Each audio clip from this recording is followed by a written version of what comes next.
Good evening and a very warm welcome to another very precious evening of teachings by Venerable Lhakdor. For those of us who are based in Delhi, these are challenging times, and so maybe sort of dedicate the merit gained from these teachings to the millions and millions of people around the world who are struggling and suffering with the COVID virus in particular, and the human predicament in general. And things are pretty bad in Delhi at this time. We've had one of our colleagues come down with COVID, and another one sort of rush home to her family, two members of which who are unwell. So thank you, Geshe Lhakdor, in these very challenging times.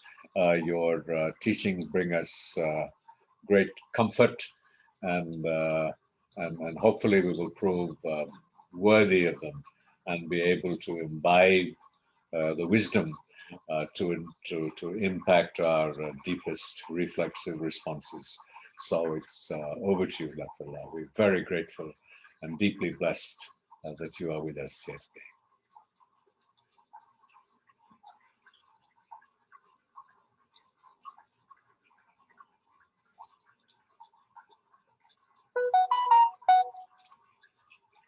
Let me start with a prayer from Shantideva, where it says, may all those who are sick in this world be quickly freed, and may in the future sickness never exist in the world.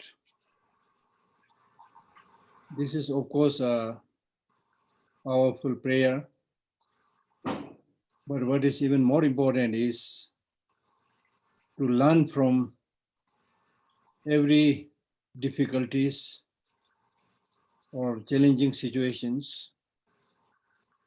As Shantideva again has said in his text, that suffering is introduction to happiness.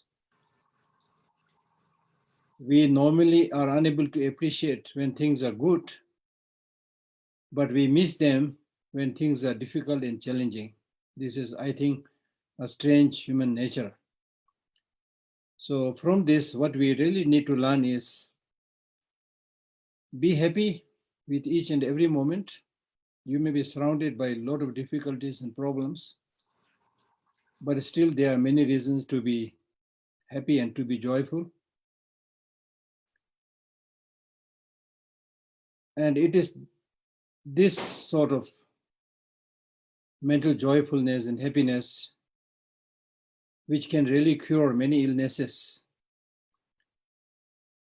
and which can drive away fear, especially many of the unfounded fears, which are normally based on ignorance of many types.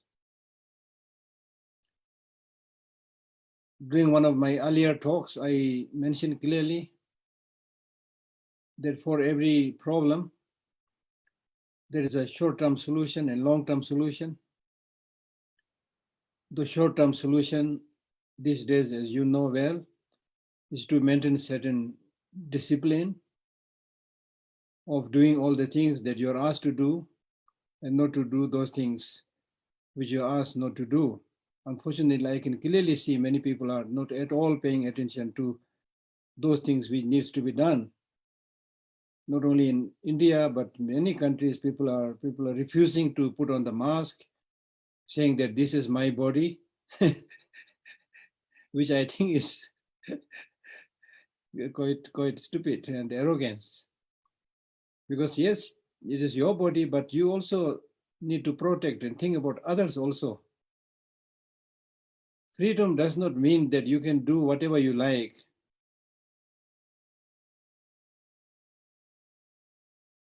You need to enjoy that freedom within the human society. So make sure that your freedom does not obstruct others' freedom and hinders others' freedom. Therefore, whether you're a believer or not a believer, It's really, really important not to just think about yourself alone, but also to think about others' well-being. That I think is very, very important. And that is in Buddhism is the root of foundational practice. We call it altruism or bodhicitta and things like that. From such challenging experiences, it becomes more and more clear that the selfishness that we all have does not lead anywhere, but only bring more and more problem and torture. Be it greed for material accumulation, be it the greed for name and fame. And because of all this short-sighted thinking and misconception of the reality, we are suffering in many cases unnecessarily, meaning that there are, of course, there are sufferings, but many of these sufferings can be avoided. And especially many of these sufferings coming from outside can be avoided. And the sufferings that is rooted in your mind can also be reduced. So it is not that there is no method at all, but we hardly pay any attention to these inner qualities which are really the long-term solutions for any problem. So what we need is love and care and compassion to everybody. Imagine if you have a real leader who is really compassionate, loving, altruistic. I think the situation of the COVID experience will also be much, much different than what we are experiencing today. But even this kind of unfortunate situation, if you politicize it, as is done in many countries, unfortunately, and playing with the lives of many people, very, very unfortunate. So therefore, some people are very difficult to change, but we need to know that this is not the solution for you or for others. So this is difficult time, but also a great time for learning, for experience. Because when you personally see and experience these difficulties, then that experience really becomes a life-changing experience. The great instructions that you receive from your teachers may sound good, may look reasonable, but it's difficult for you to make an impact in your mind unless you are personally bothered by those sufferings and problems. So the real movers and shakers are the personal tragedies and experiences that you have. Therefore, Shantideva said, suffering is the introduction to happiness. Only then, hopefully, you can make a move. So see everything from a positive aspect and make the best use of it and encourage each other, give hope. And life that we have obtained is very, very precious life. Even one moment is very, very important. Even 1 hour, of course, is very, very important. So use each of the time, moment by moment, properly, meaningfully, so that you don't have to regret later on. With life's actual situation, it is becoming more and more clear that the ordinary kind of education or academic knowledge that we get in universities and schools hardly teach much about living a real life. It is becoming more and more clear that when we encounter such difficulties, problems, your famous degrees, piece of papers doesn't really come to help you. What will really come to help you is if you have these inner qualities of not just thinking about oneself alone, but also thinking about others. The more you think about others, the more you take steps to help others, the less you will have fear, the less you will be worrying. Another big problem under such situation is that in addition to the pandemic or any difficulty, we have this strong self-grasping and self-cherishing, due to which you always have this fear and doubt, what will happen to me? You have this fear, I, me, mine, as I earlier said, perhaps, that in one of the mind training texts, clearly explains that our self-grasping is so much that when there is a tragedy, the first thing that comes in our mind is the tragedy will first fall on my head. For example, if there is a lightning, you might cover your head with your hand, thinking that the lightning will first of all strike on your head. And then not necessary, but this is how you feel. So therefore, your thinking will make a huge difference. The more you think about others, the less you will have fear and doubt. And by helping others, even if you die, I'm not saying that don't take precaution. You take precaution, do everything. But otherwise, when you die, somehow we have to die. And there is, in general, even without the COVID, there is no guarantee that we will see tomorrow. That's life.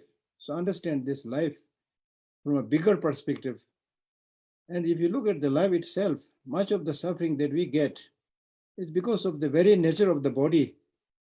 And much of the so-called peace and happiness that we get, I mean, I'm talking in ordinary terms, that primarily comes from outside. So if you look at the nature of the body itself, it's really, really fragile. It's born to collapse, born to die, right? Even if you live 100 years, that's it, that is the length. So your life has been projected in such a way that there is a limited period, limited time. And then in addition to that natural reality, your manner of living, your manner of thinking, the way you eat food, all this contributes to how long you live or how soon you are going to disappear.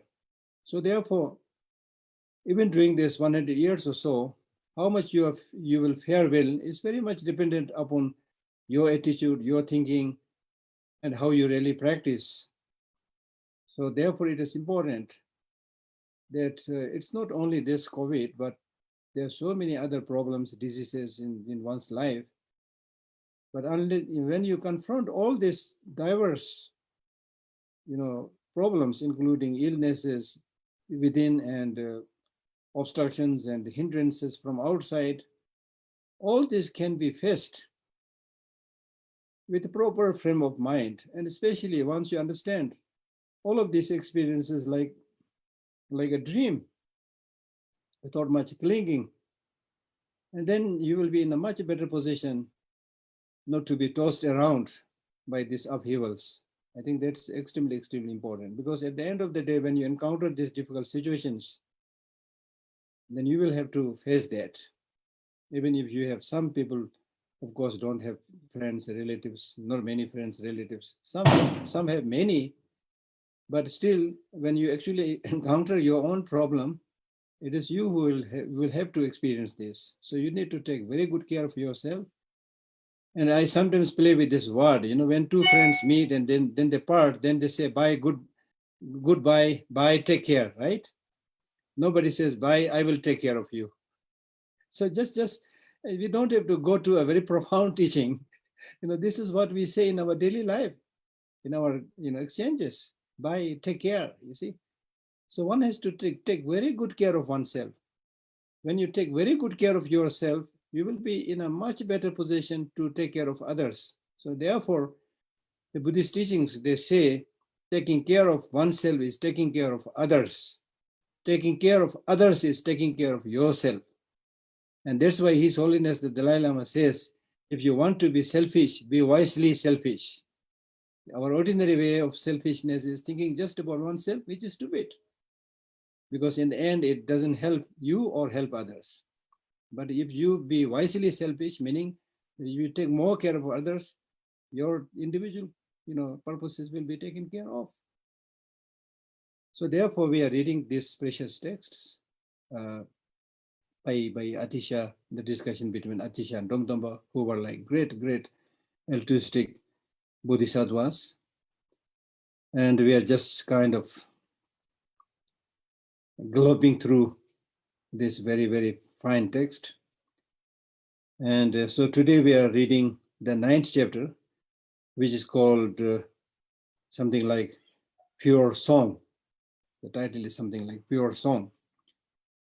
So in this chapter, it talks about again the discussion that has taken place between Atisha and Domtemba. And Domtemba asks a question as usual to Atisha by saying that, in the previous dialogue, which means we already read the previous chapter, where Atisha instructs Domtemba and others that you should become rich, not by the material wealth, but the wealth of the Aryas. We read about that earlier. So now here Domtemba asks him a question by saying that you said that you should survive or nourish yourself by the wealth of the superior beings or Aryas. So at what kind of place we should practice this seven wealth? And when we practice this seven precious wealth, distractions are bound to come. So what kind of distractions will be there from which we should avoid? So as a response to this, Atisha says that the distraction comes in different places. The distraction may come in the garden where you stroll. It may come in the big city. So it will come in all those places where there's a lot of crowd, a lot of commotion, a lot of hustle and bustle. And because when you are in that crowd, then not only you are distracted by those crowd, those people, but you also are then instigated to engage in all kind of talking, which will then become idle gossip, idle chatting. And in this way, you will be carried by this evil force of crowd, evil force of commotion.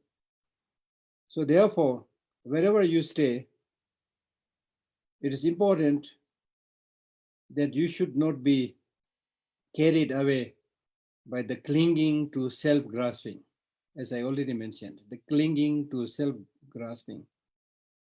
You should forcibly cut the clinging to self-grasping and do not see the experiences in the samsara as something wonderful, something good, as we normally say, this was great, this was wonderful, just like small kids, playing around and then praising each other. This is ordinary mundane way. But if you see things from a bigger perspective, wider perspective, then there is nothing much to appreciate in this ordinary mundane worldly activities, because at the end, whatever you do will be a kind of deception, due to the evil forces.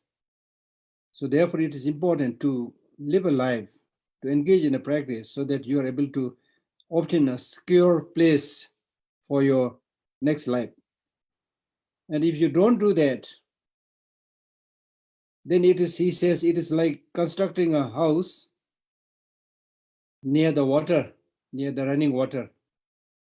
And he says you might construct a 3-story building, but if the foundation is near the bed of the river, then the foundation will be slowly eroded by that running water. But being oblivious to that, to the state of the foundation, if you constructed a 3-story and then paint it colorfully and then put on all the banners and canopies and so forth, he says it doesn't make any sense, because the very foundation is destroyed by the running water, and very soon the whole thing will collapse. And this is something we see in our big cities all the time. In places where there's flood and things like that, we see this. Again, those collapsing of houses, etc., happen again because when it is constructed, it is not thought properly, it is not planned properly. People don't care about life.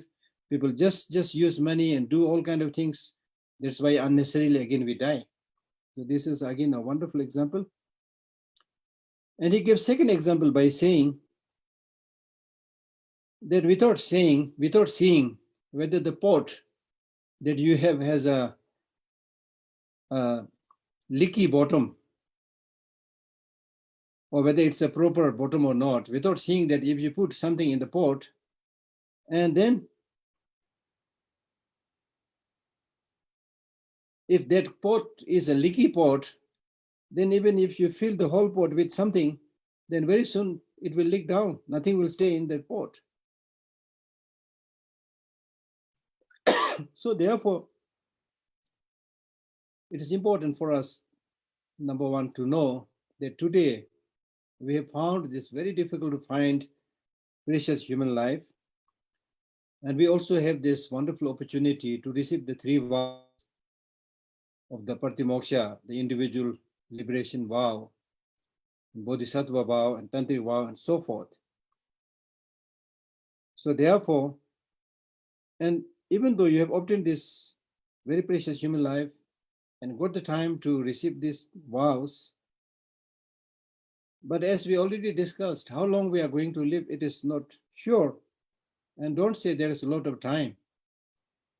And Atisha says there is not much time.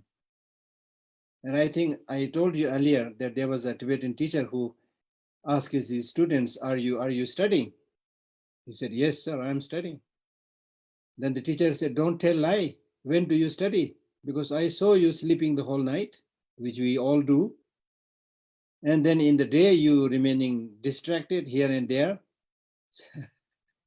Then there was other teacher who says that in the day also, you sleep sometimes, you spend a lot of time eating and then washing and going for a walk and things like that. So when do you really find time to practice? We need to be very honest with ourselves, you see. Even in terms of meditation, we do talk so much about meditation, but how much we are meditating every day? Maybe 5, even if we say 5 minutes every day, there's a big decision. Normally we are unable to do that, unfortunately. So that is our plight. Number one, we don't have much time. And the time also, when you're asked to do some spiritual practice, then normally the answer is, I have no time. And you have time for every other thing, except for the most important thing. This is our tendency. This is our interest, you see. So what are we going to get, you see?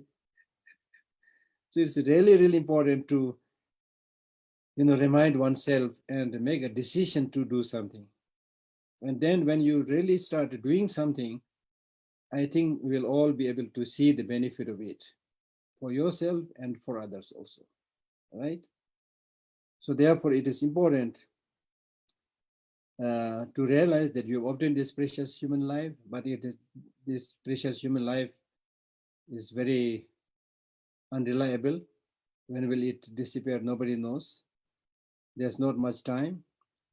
And when your life ceases, then all the material accumulations that you have done over the years, not even a needle you can take with you, just as you came into this world naked, knowing nobody. Worse than that, when you leave this world, even your body, you have to leave behind. You can't take with you. When you came into this world, at least you came with this body. But when you go, even this body, you have to take, you can't take it with you. Sometimes I jokingly tell people that when you die, there is a tight security check. They'll tell you to leave your body behind because they are suspicious that you might be taking something with you, hiding something in your body. So it almost looks like that, right? So that is our state. But that is not end of your story. At least from the Buddhist perspective, we say that even if you leave the body behind, but the mind goes. And though there is no reason that the mind should come to an end. Just like sleeping, when you sleep, your body is almost lifeless, but mind actually becomes more active. And that's why you get all these dreams of, going to America, meeting your brothers, sisters, eating a delicious lunch and things like that. So that all this clearly indicates the possibilities of mind getting separated from the body. The more you go to the subtle level of mind, the more you will get free.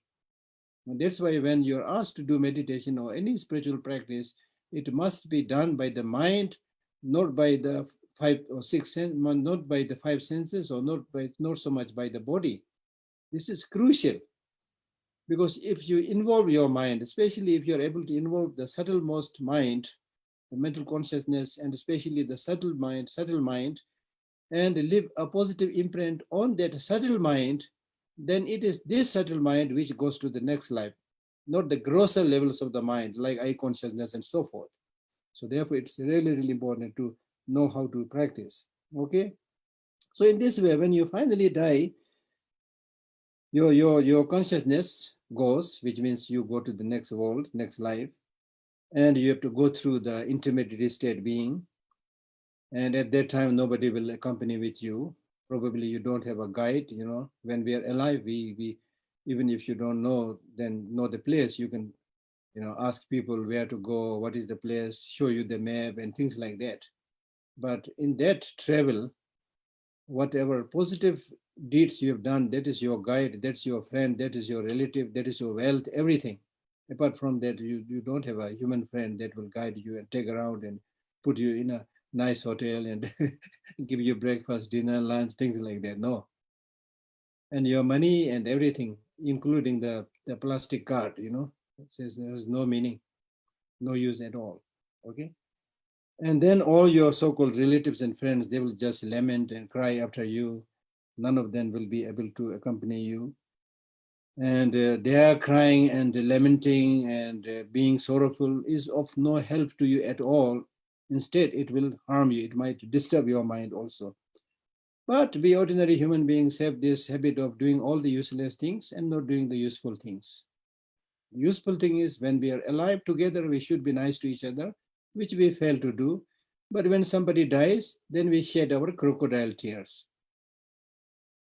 ये चलता है, ये खेल चलता रहता है. This is the human way of doing things, you see.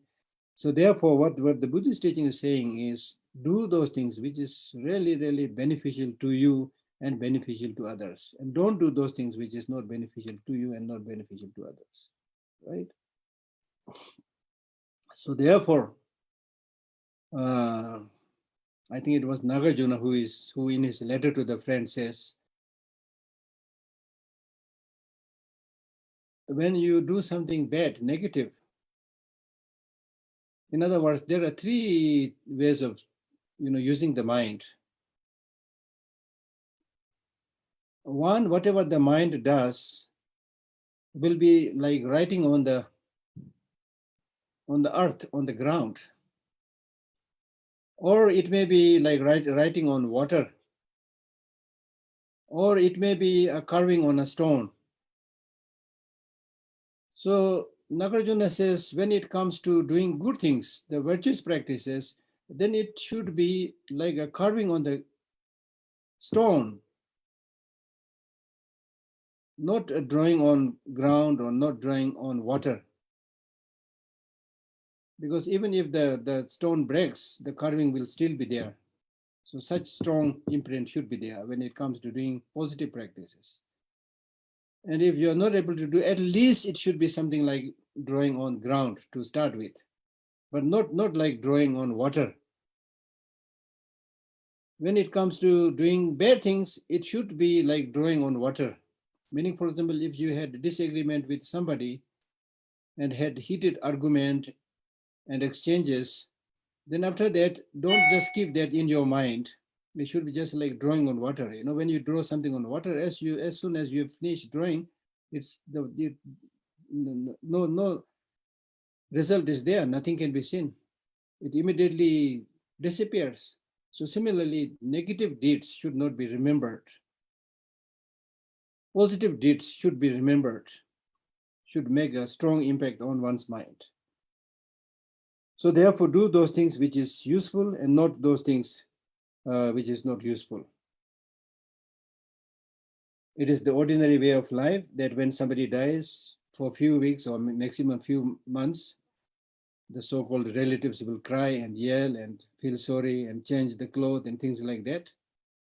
But then after that, they will forget, and then again, ha, he, who, and laughing, smiling, and then going after a new boyfriend, new girlfriend, I mean, this is a human way. So we don't do much that is really, really useful, and especially in today's world, because of our own way of life and attitude. When something doesn't work, then we tend to blame the other person, not oneself. For example, in terms of marriage, if you're not happy with one particular wife or husband, you will say, this wife didn't work, this husband didn't work, so I change, divorce. And then get a new wife, new husband, and thinking that this one will definitely work. And you never point the mistake to yourself. It's the problem of the other, the husband or the wife. So you change it. The second wife or husband also doesn't work. Then again, you will say, oh, I made a mistake. This one is also not the right for me. So I'll do the third marriage. That will definitely work for me. So this is, I'm not just fabricating it. This is actually happening in our society. You see? You just keep on changing your husband, keep on changing your wife, keep on changing your cars, keep on changing your houses, and thinking that from that my happiness will come. But you yourself never change.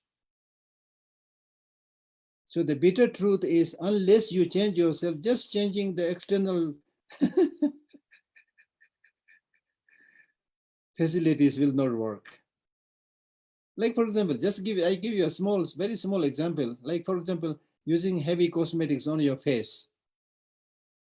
Right? I'm not saying this is not good, you can't do, I'm nobody to tell you, but just giving you an example, trying to convince you to get a facelift, to look nice. You put, red, white, whatever, cosmetics on your face. But this is only decorating the appearance, the external. What is important is the internal beauty, not the external beauty. And particularly when that external beauty is not the real beauty, but cosmetic beauty, then that's not helpful. So therefore, one of the main teaching in Buddhism is bridge the gap between appearance and reality. Appearances are deceptive, and we are trying to deceive other people more by just changing the external look, not changing the internal qualities. Right? So what is really, really important is, I'm not against anybody, doing a mega or anything like that. That's okay, that's fine. But what I'm saying is, the real beauty has to be the internal beauty. Meaning that, now when I say this, you might say, oh, this Geshe is stupid. Who will see the internal beauty? Right? Internal beauty is seen even through your face. For example, if you are really, really genuinely compassionate and loving, your face will radiate, right? And if you mentally inside, if you're poor and not happy and have a lot of depression and anger and jealousy, doesn't matter. You put very heavy cosmetics on your face, but it will not look delightful. There will be no proper smile on your face, you see.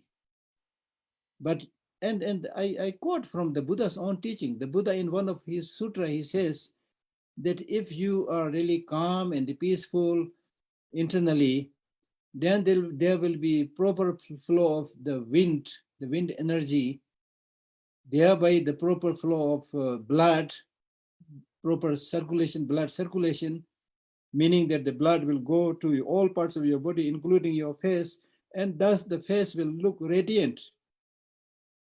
I remember very well, maybe probably with cold weather, I don't know, but otherwise in Tibet, we used to have many people, especially the girls, with rubby cheeks, red cheek, without any anointment. Maybe with the weather, but it could also be because of peaceful situation in those days, you see. So therefore, like His Holiness the Dalai Lama, if you look at his face, he doesn't use any cosmetics, but he is the most handsome, most beautiful because of the smile, the radiance that comes from internal qualities. So this kind of ornaments, they're not expensive. If you cultivate it, you don't have to buy all those extra cosmetics from the market. no thieves can steal it, no robbers can rob it. Then you have what we call as the natural beauty, internal beauty that will also produce the external beauty. That's very, very important. And when you have this internal beauty, not only you will attract people, but even the dogs and other animals, they sense it and then they come close to you. And when you don't have this internal beauties, doesn't matter, you try to be nice with some animals, they sense it. Again, you are not genuinely, good person, then they will just quickly try to get the food and run away. We have all seen this, right? So uh, therefore, what Atisha was saying is that all this material external accumulations in the form of wealth, in the form of name, in the form of fame, relatives, at the end of the day, none of them will be useful to you. So what is useful is these internal qualities which you must cultivate. And there, in order to do that, you should try to find a place of isolation. See, social distancing, kind of social distancing. This is a, frequently coming teaching saying that distance yourself. Not only the COVID-19, but distance yourself from the crowd, from negative thoughts. Negative thoughts are the most dangerous pandemic, right? Bad friends are the real pandemic. So distance. I am not saying that you lose your compassion towards them, but having compassion doesn't mean that you should also be affected by the influence of the wrongdoings of those bad friends. So it's important always to maintain a distance, especially when you have not reached that spiritual, elevation or level where you cannot be harmed by the surrounding, right? And in order to do that, you need to see this human life as impermanent and fragile, and there is not much time. So use time to get the meaning out of this human life. And through that, we try to destroy the poisonous negative emotions. And the best isolation is not just physical isolation, but mental isolation.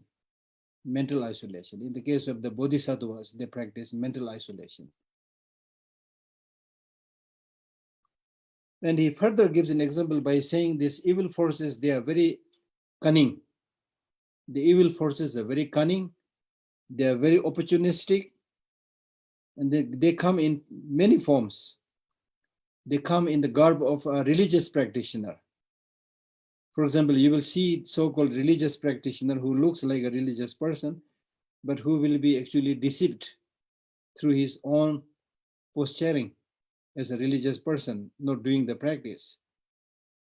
And in the case of a so-called disciplined person, he is also deceived because again, he has this arrogance, conceit to become a disciplined person. You might say, I'm a religious practitioner. I am a person practicing discipline. Again, those practices that you do will become a source of further generation of your conceit and arrogance. And if you are a scholar or learned person, again, you will get puffed up with that scholarship. And if you are a gentle person, good person, again, you might get puffed up by saying that I'm a especially lucky person, right? Lucky person. And those people who are more interested in distraction, they can be easily duped and easily cheated by songs and dances. There are people who are very fond of attending all kinds of songs and dances. So they are cheated in this way. The youths, during the youthful life, or the youths, they are deceived by their youthfulness, by their young look. And then there are others who are deceived by ornaments. We do see people who are so fond of ornamenting themselves. So what he's saying is there are so many ways of being deceived by these evil forces. So you need to be very, very careful. Even in terms of practice, he says, for example, if you are somebody who is doing concentration,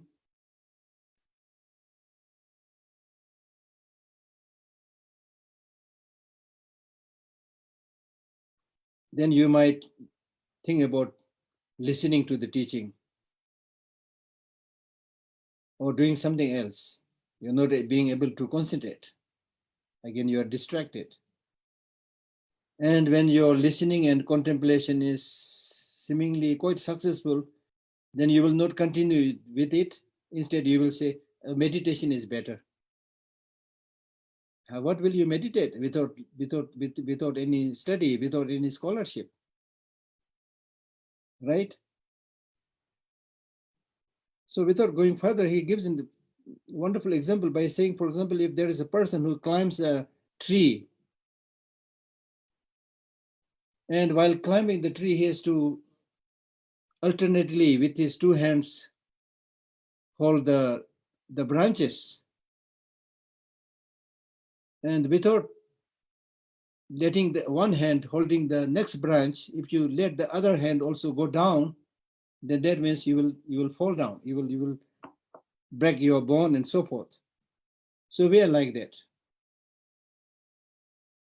We are like that. We are not able to do anything properly. So therefore, whatever virtuous practices you are doing, do not start anything if you are unable to achieve success in the preceding practices.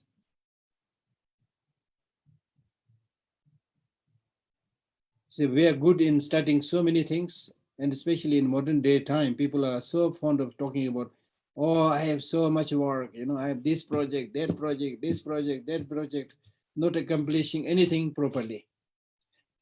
And I have this, in my own case, I have this experience, you see. You're tempted to do so many things. People ask you to do so many things, and you say yes, yes, yes, and you're not good in anything.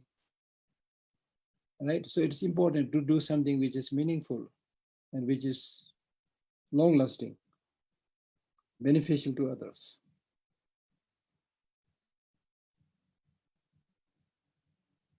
So since we have not actualized that secure place, it's important to cultivate the counter forces against the negative deeds.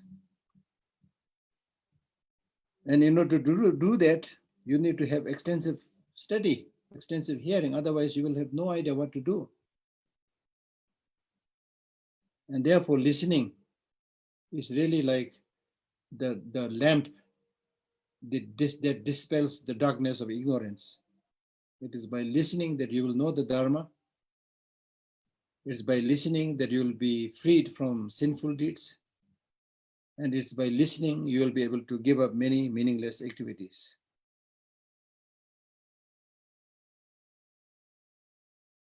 In life is very serious. He says life is very serious.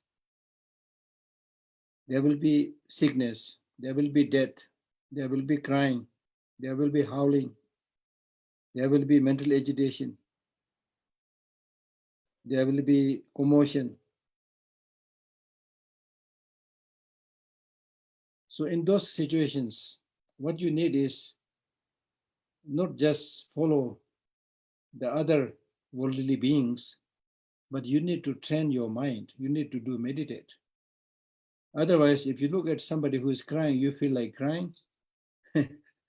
If others are laughing, you feel like laughing, and you just imitate others, and you have no practice from your side, right? So therefore, don't just keep on imitating.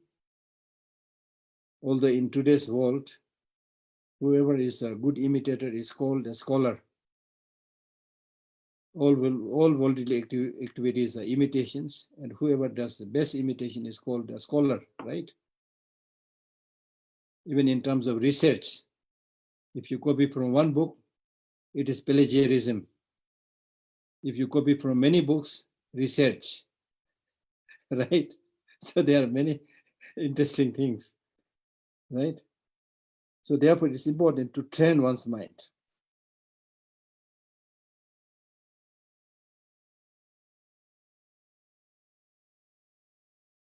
So if you undertake serious meditation and training of the mind, And then you will have a clear sight of the way the worldly people lives. And then without accompanying these worldly beings, you will be able to achieve nirvana or transcend the worldly life. And what is most important for us to know is that whoever is born will die. Whatever comes together will be separated. Whatever you have accumulated will be lost, and everything will be taken by the death, the Lord of the death. And when you die, nothing will accompany you. So therefore, realizing this, right now you take refuge in the triple gem, Buddha, Dharma, and Sangha, and think about the features of the cycle of existence, and meditate in the place of solitude. And do not waste your time in idle gossip. So instead, think about the faults of the samsara and develop conviction in the infallibility of Buddha, Dharma, and Sangha. Take refuge and make supplications to them and purify all the negative deeds that you have done. And also, instead of engaging in gossip, recite mantras, names of the Buddha, and the formulas for taking refuge, formulas for cultivation of bodhicitta.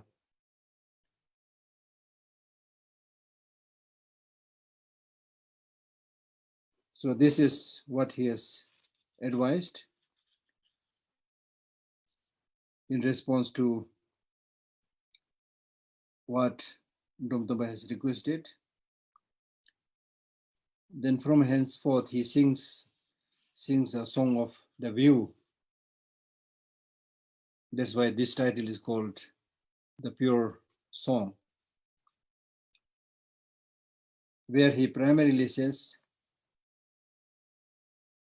that even though so many things appears to our mind, but if you try to trace out the source of all those things that appears, what is the original source?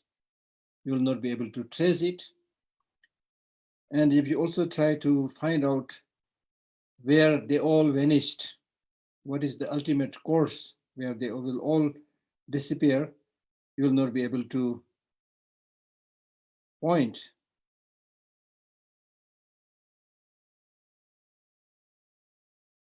So when you look towards the object, nothing traceable.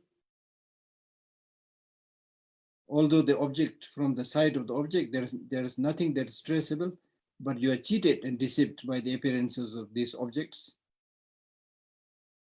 And instead of looking towards the object, if you look towards yourself, then also you will find that you have also cheated yourself.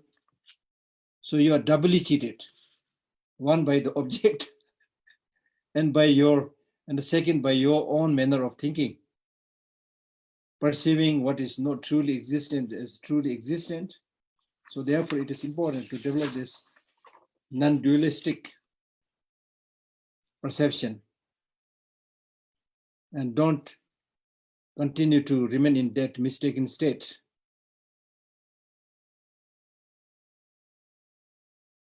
Even though the conventional world looks beautiful, like a rainbow, but if you analyze, you will find nothing.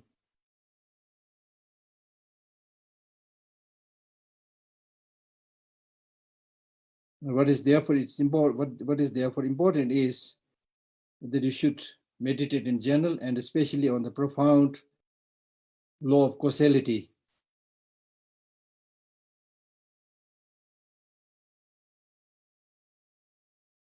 And all this you should do for the purpose of benefiting your parents, the parent sentient beings. And it is for the benefit of parent sentient beings that Atisha says that in my own case, it is for the benefit of sentient beings, parent sentient beings, that I first engage in listening. then engaged in contemplation, then engaged in meditation. And all these three things I've done together. When I have hearing, there was contemplation and meditation. When I did contemplation, there is listening and meditation. When I did the meditation, there was listening and contemplation. So my practice was not lopsided, not biased. All these three, sometimes people translate these three processes as three Buddhist ways of education. Education of listening, education of thinking, and education of meditation. I think it's very, because in Hindi we translate it shiksha, shiksha, training, three trainings or shiksha. So I think it's a good way of translating also. So therefore, he says, because I did practice in this way, so today I'm so much in a blissful state, so much so that I feel like dancing, singing. You see, when internally you have all these wonderful, amazing qualities and the great satisfaction of having benefited so many people, having brought smile on the face of so many people, you are naturally overjoyed, right? I mean, take the example of Milarepa. He escaped from the crowd, remained in isolation with meager, hardly any facilities there, but he developed all the inner qualities, and then as a result, this 100,000 songs of Milarepa came into being. 100,000 songs.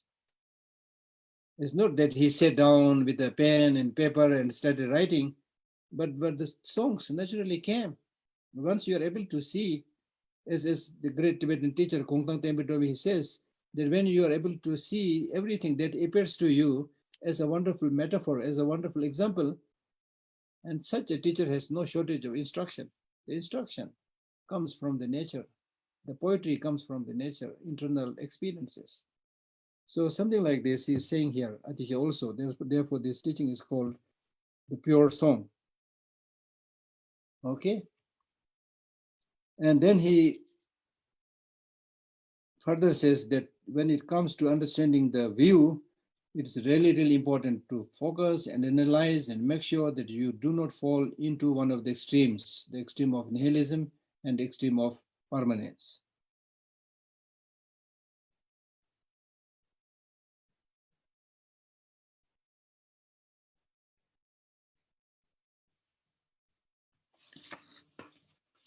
And then Atisha, having taught like this, Domdamba has this wonderful example, a wonderful process of summarizing the teaching. In every occasion, Domdamba would finally say, Atisha, you had given such a wonderful teaching, so easy to understand. But if I summarize it, then this is what I got. So these are the lines that we are reading. So he finally says, if I summarize what you taught today, you basically said, give up all commotions and live in isolation, discard words of gossip, and always restrain your speech. So this is the summary and conclusion of chapter 9, which is called the Pure Spiritual Song. Okay, so we stop here today. If anybody has any questions, please ask. The first question, I see one on my screen, is from Amita. Does Buddhism believe in destiny? Is it all preordained? Life, death? I mean, before Lakfarla answers this, we would welcome you asking your questions in person, but if you're shy or hesitant, feel free to post them on chat, and I will ask them for you. Lakfarla, that's Amita Joseph's question. Yeah. I mean, when you ask these questions with English words, sometimes you need to be very clear about the meaning of that word destiny. But destiny means something that like something like your fate being decided. then we don't believe that in Buddhism. Yes, what you are going to experience is very much related to the karma that you have accumulated in the past. But that does not mean to say that for your fate is forever sealed. That's why we are studying, to change things. That's why we are talking about listening and studying and meditating, so that you can change. You can purify many of the negative deeds that you've done, right? So therefore, it is here. What is really important here is to understand that even when we use the word karma, it has no fatalistic notion. It does not mean that your fate has been decided. It's not like that. Karma actually means action. So action and reaction. You can change that karma, right? So therefore, we don't believe in fate, where you're already at the mercy of somebody who decided. Okay. Is there another question? No. Yes, Geshe, Hmm. we have a question from our listeners in YouTube, from our Russian listeners in YouTube. Actually, I have three questions there. The first one is how to practice if the situation requires us to be distracted by various activities like work, visits, communication with many people. Can you please explain what it is like to go on a retreat in your mind? Yeah, it's really like asking if you like playing a musical instrument, and then, if you say, oh, how can I play the music because I have a lot of work and visitors and this and that, I'm pretty sure that if you are somebody who's really, really interested in music, and then somehow you will find the time. So likewise, if you are genuinely interested in spiritual practice, you will find time, and you will have to find time if you see it important.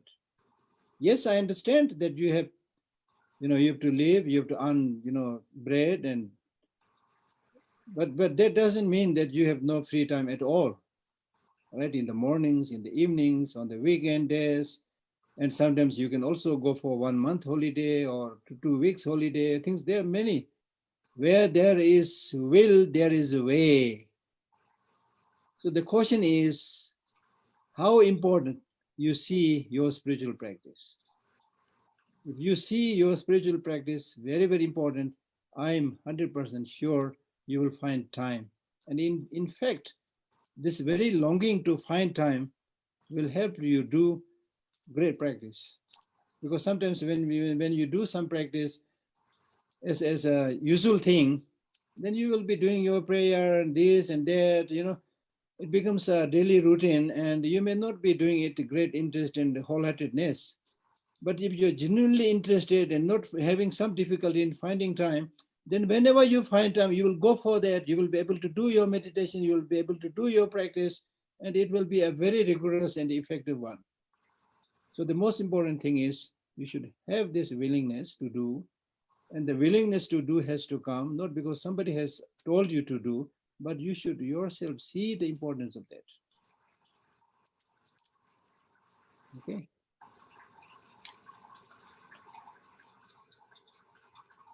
I think there was a follow-up question. You had 3 questions. Yes. Thank you very much, Geshe. Yes, thank you very much, Rajiv. And the next question is, how do you meditate in order to cultivate non-dual perception? Non-dual perception basically means seeing the reality, in terms of emptiness. It is just seeing the reality. For example, impermanence. How do you see impermanence? It's just the seeing reality, right? That cups are breaking, people are dying, houses are collapsing, things are changing. We see all this. So similarly, in the case of emptiness, also when you analyze and find there is nothing that has independent objective existence, but still things exist. So from there, you will be able to come to understand that there is this emptiness, free from the dualistic appearance. Dualistic means seeing things as having inherent independent existence, or sometimes dualistic appearance also means when you are meditating on emptiness, then the conventional reality also comes in the mind. That is, I think, duality. So what you need to do is just focus on Shunyata and not let this obstructions of conventional reality, etc., come in your mind. So the best example is, best answer is given by Buddha himself, where in one of his sutra he says, what do you mean by meditating? How it looks like when you meditate on emptiness? Then the Buddha answered by saying, meditating on emptiness is like meditating on space. How do you think about space? Thinking about space means a state which is free from obstruction. So similarly, when you think about emptiness, you are thinking about something that is free from independent existence. So the emptiness means mere negation of the object of independent, the object of independent existence. So mere absence of the object of negation, which is independent existence. Nothing is affirmed, nothing is refuted. Seeing the reality as it is, just like water placed in water. Okay. Yes, thank you very much, Geshe. Yeah, and we have the third question. What does it mean that everything is of one taste? How to understand it and how to realize it? Yeah, one taste means that this nature of emptiness, for everybody, nature of emptiness is same, because that's the ultimate truth. So that is called one taste. So it means that it is not that I find emptiness in one way and you will find emptiness in a different way. If you do that, then it means either you have not understood or I have not understood. Because the reality is reality. Just like, for example, just like water. Water is water for everybody, right? Right, everybody. Water is water for everybody. Doesn't matter, you call it by different languages, but water is water. So I think it's one taste means something like that. We have 4 raised hands. So I will request from left to right. Jackie, if you will unmute and ask your question, please. Hello, thank you for your teaching. I was wondering, when you spoke about the 3 different ways of using your mind, and you mentioned doing bad things is like drawing on water, but at some point you should also confess your wrong deeds and apply the antidote. So what is the fine line between letting things go and confessing and asking, if you've done something wrong, do you just let it go, like the water, or do you also confess and promise not to do it again? Like, how quickly do you let it go?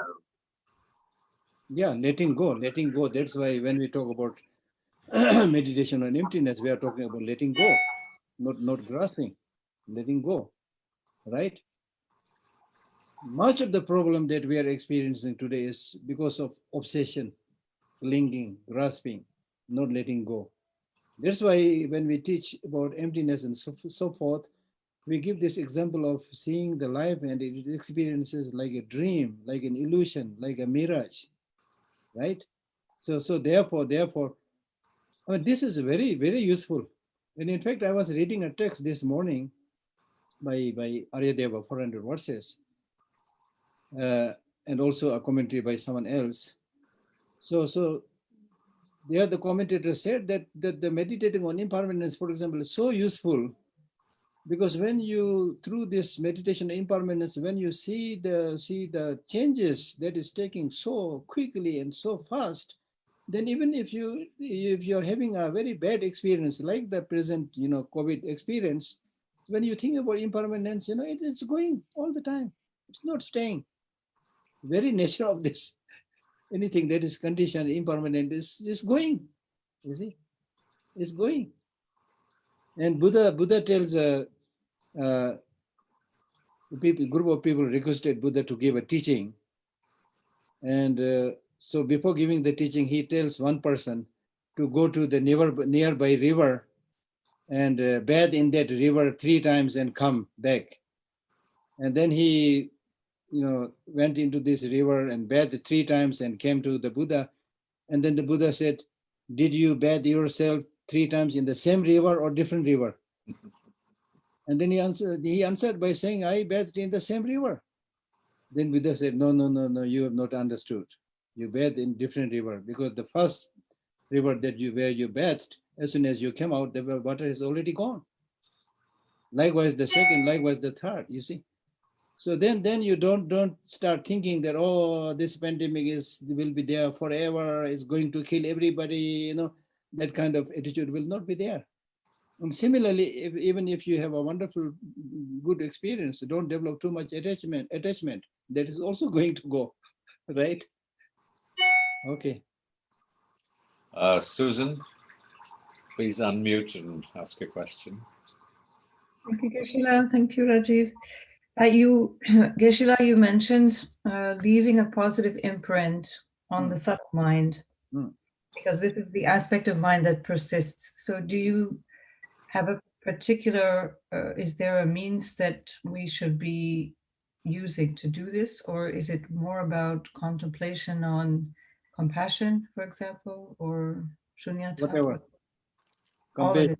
Compassion, loving kindness, bodhicitta, emptiness, whatever. What you need to do is just use the mind, mental consciousness, not the sense consciousness, right? Use as much as possible. That's why we are always talking about concentration. Concentrate, use your mind.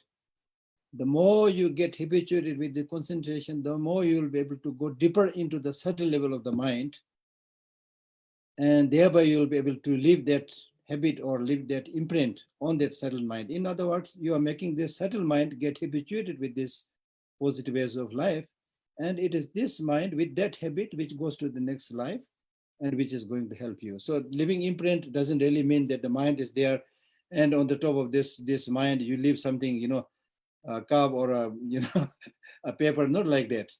Leaving imprint basically means making that mind itself pick up that habit of doing good things, right? So that habit goes to the next world, next life. Okay.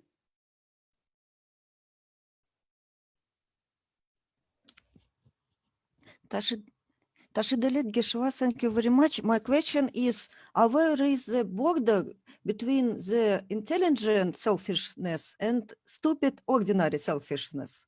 But where is its border? What? Border, acha, border. Ordinary selfishness means thinking just about yourself and completely neglecting others. It's not saying you don't take care of yourself, you must take care of yourself. But ordinary selfishness means thinking just about yourself and completely ignoring others' needs. That is ordinary selfishness. So therefore, instead of this selfishness, of course, you take care of yourself, but don't ignore the needs of others. Take care of their needs also.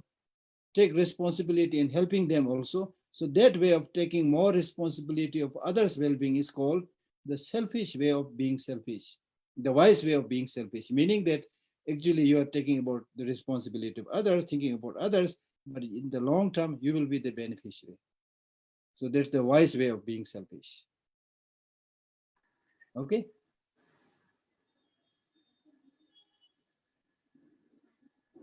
Yes. Geshe, Geshe, I just had some very small question. Just wanted to know if you know of any, I'm sure you know of any simple read on Buddhism, because it just started Buddhism, and any suggestion will be appreciated. Thanks. To what? On love and compassion, Buddhism, love and compassion to start with. To start with, I think you should start with what the Buddha said. The Buddha summarizes all his teachings by saying, do not do anything that is negative. Do everything that is positive. Completely transform your mind. This is my teaching. So Buddha summarizes his whole teaching in these 4 lines. So do not do anything that is negative, means don't do anything that is going to directly, indirectly harm others. And do everything that is positive, means do those things which is going to help others directly, indirectly. Now to do that, you need some training, some practice. Therefore, the 3rd line says completely transform your mind. You cannot just say and go out, I'm going to become good from tomorrow onwards. No, you'll not become good like that. You know, to do that, you need to train your mind. So therefore, the 3rd line says completely transform your mind. And this is my teaching. So meaning that judge your mind, and by judging your mind, as I mentioned earlier, you'll find a lot of negative traits, and you will not be able to remove all these negative traits at one go. So therefore, you should see out of these many negative habits, see or identify those which have a predominant presence, which is really going to harm you. So try to reduce the intensity of those negative emotions. So this is the way to change your mind. Okay. Lakshla, I think she was also asking for a recommendation of some introductory books on compassion and the Buddha's teachings. And I mean, you're the best judge, but what came up for me was, 2 wonderful books by His Holiness, published by, I think, HarperCollins, available on Amazon. One is called The 4 Noble Truths, and the other is called The Power of Compassion. And yeah. And Lakdor has done a wonderful, collection of books, and I have it right here in front of me. It's called Enlightenment Button. And I don't know where that is available, but I would also strongly recommend it as a terrific introduction. No, that's just a small collection. I don't know whether this is, but what is this Power of Compassion will be good. Then I normally recommend one book, which is called Buddhism for Busy People, which is not by His Holiness, but he quotes His Holiness and other teachers. But he is somebody who has done very well in the material world. Then he came to the fold of Buddhist practice. So based both on his Buddhist understanding and his expertise in the mundane world, he is able to put this book so beautifully, so convincingly. So I would recommend that book for you. Buddhism for Busy People. He's a guy from Australia. Thank you, Lakdor, for once again sharing of not only your wisdom, but who you are. I think we learned so much from that, and the way you help us understand really sort of complex ideas by drawing on everyday experience and wisdom. Thank you, and we look forward to seeing you and all our Sangha and our fellow travelers and Dharma brothers and sisters again on next Friday, which is the 27th of November. And I have to warn you, Lakdor, that there has been a lot of sentiment that has been coming through to us, hoping that, after you finish this text, there'll be another one, and that you're going to be doing this for a very long time. So I'm just warning you that these appeals will be coming to you formally. So thank you, everybody.